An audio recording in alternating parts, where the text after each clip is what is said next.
leaves behind, because we will all be continuing in her vein, being so deeply influenced by the spirit that she instilled in us.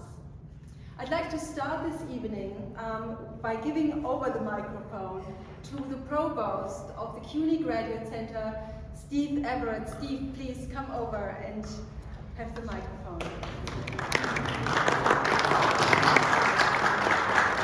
Thank you, Tina. It's a real pleasure to have you all join us at the Grad Center. You know, I think the history of the Graduate Center and the history of Realm Project with Barry Brooks started in Queens a number of years ago in the 1960s. They're sort of aligned.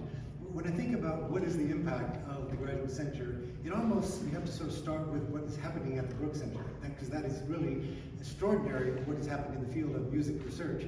I'm a musician, and I remember first using Realm in the early 1970s when I was an undergraduate music history major.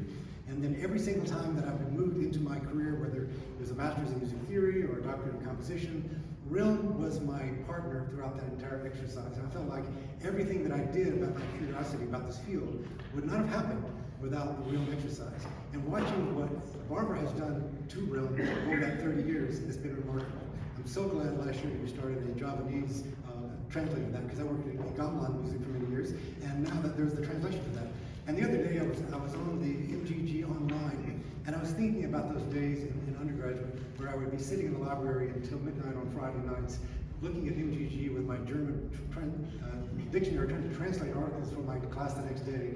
And now you can go on that, it's all online, and you've got Google Translate with 50 different languages on there, and it's like, what happened to this? This is so easy to do now, it was so struggle. So all the things you've done, I mean, my story is just one story of just how important this work has done, and the fact that you have moved Realm to this incredibly ubiquitous resource for every scholar around the world. I mean, I was in Paris at IRCAM for many years. Realm was talked about there constantly as the resource. Wherever you go in the world, this is something that the Grad Center has been sort of responsible for, supporting for now many years. It came to the Grad Center in 1999. Same time he became director of the Brooks Center, I believe. So really the history of this place and the history of Barbara's contribution are intertwined.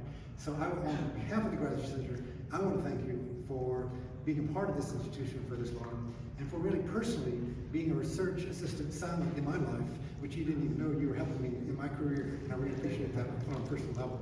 So thank you all for coming out tonight, and I look forward to hearing more from people talking about what Barbara has done in their lives. So thank you.